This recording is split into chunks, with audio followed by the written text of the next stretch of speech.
Dans cette vidéo, je vais te montrer comment créer une recette sur MyFitnessPal et je vais te partager une petite astuce pour gagner du temps et gagner en précision dans ton tracking des calories. C'est vraiment une astuce que j'aurais aimé connaître plus tôt parce que je me suis très longtemps embêtée à renseigner les mêmes informations, à rentrer les aliments un à un et surtout j'ai perdu beaucoup de temps à faire des calculs pour ajuster les portions alors qu'il y avait cette astuce toute bête mais super utile puisque l'objectif quand on compte ses calories, je le rappelle, c'est pas de se prendre le chou, c'est pas de passer 15 ans devant son téléphone à chaque repas alors que c'est en train de refroidir ou qu'on nous attend, mais plutôt d'être efficace et le plus précis possible. Si tu utilises MyFitnessPal et que tu cuisines tes repas, t'as peut-être pris l'habitude de diviser la recette en parts égales pour être sûr de ce que représente chaque portion, ou alors tu passes peut-être par des produits en croix comme je l'ai longtemps fait pour ajuster la portion parce que t'as pas toujours la possibilité ou l'envie de prendre une part entière ou tout simplement parce que certaines recettes ne se prêtent pas forcément à la découpe en parts. Avec l'astuce que je te présente dans cette vidéo, tu n'auras plus à faire ça, il suffira simplement de peser la portion qui t'intéresse, ça pourrait être 80 grammes, 128 grammes, 223 grammes,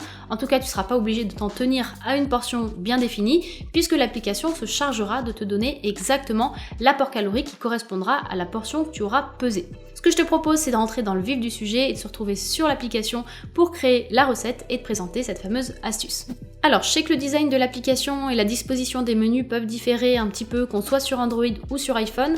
Moi je suis sur Android et pour accéder aux recettes, je dois aller cliquer sur le menu burger en haut à gauche et cliquer sur recettes, repas et aliments. Tu peux voir que j'ai déjà quelques recettes, quelques repas aussi, mais là on va s'intéresser aux recettes exclusivement parce que c'est via cette fonctionnalité qu'on peut utiliser l'astuce dont je te parle depuis tout à l'heure. Donc on clique sur créer une recette et je vais aller chercher une petite recette. Je vais partir sur un riz au lait par exemple. Donc c'est une recette assez simple, j'ai besoin de 200 g de riz rond, d'un litre de lait demi-écrémé, de 40 g de sucre ou de 20 g d'édulcorant, peu importe, d'un sachet de sucre vanillé, de 20 g de protéines en poudre et d'une pincée de sel. Ok, on revient sur l'application et on va donner un titre à la recette, donc riz au lait.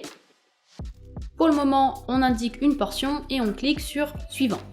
Et c'est parti, je vais aller chercher chaque ingrédient et les ajouter à la recette. Je peux ajouter les aliments soit en faisant une recherche dans la barre de recherche, soit en scannant un code barre s'il y en a un.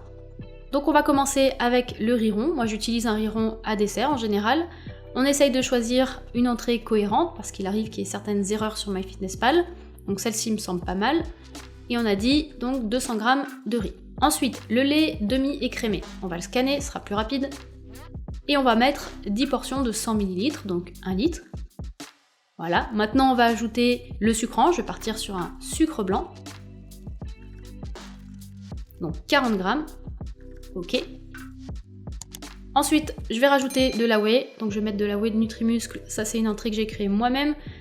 Voilà, donc 20 g de whey, et je finis sur un sachet de sucre vanillé que je vais scanner pour aller plus rapidement. Le sachet fait bien 7,5 g, on valide. Maintenant qu'on a tous les aliments, on clique sur suivant et on va pouvoir passer à la petite astuce. Donc là, imaginons que tu viens de faire ton riz au lait, il est tout beau, tout chaud. Ce que tu vas faire ensuite, c'est verser la totalité du riz au lait dans un contenant, un plat, un récipient, peu importe. Et tu vas peser le riz au lait sans le contenant évidemment. Donc tu penses bien à tarer ta balance juste avant de verser ton riz au lait. Quand je fais cette recette, j'en ai pour environ 1 kg de riz au lait, soit 1000 g. Donc ce qu'il faut faire, c'est indiquer 1000 portions et ce que l'application va faire, c'est diviser l'apport calorique total de la recette par son poids total en grammes. Ce qui revient à déterminer le nombre de calories qu'il y a dans 1 g de ce fameux riz au lait. Dans cet exemple, tu as 1 calorie pour 1 g. Voilà, donc on enregistre la recette et on va tester tout ça. Imaginons que tu veuilles manger un petit peu de riz au lait au petit-déj, tu vas aller dans ton journal alimentaire, tu vas cliquer sur ajouter aliments, ensuite mes recettes, riz au lait, et là tu vas simplement peser la portion que tu veux à l'instant T, 50, 100, 150 grammes, ce que tu veux. On va partir sur, allez, 120 grammes, ou même 128 grammes, t'as pas besoin d'un chiffre rond. Donc là il suffit d'indiquer que tu veux 128 portions de 1 serving, sachant qu'un serving correspond maintenant à 1 gramme, donc 128 portions de 1 gramme, ça fait bien 128 grammes de riz au lait. On enregistre, on valide, et c'est tout bon. Voilà pour ce tuto, je ferai sûrement une autre vidéo avec d'autres tips sur MyFitnessPal, parce qu'il y en a beaucoup qui peuvent vraiment faciliter le tracking des calories et te faire gagner un temps considérable. D'ailleurs, si toi-même t'as des astuces, n'hésite pas à les partager en commentaire, je suis sûre que je peux en découvrir encore pas mal. N'hésite pas non plus à partager cette vidéo à quelqu'un que ça pourrait aider, et bien sûr à t'abonner à la chaîne si ce n'est pas déjà fait, et je te dis à très vite dans une prochaine vidéo. Ciao!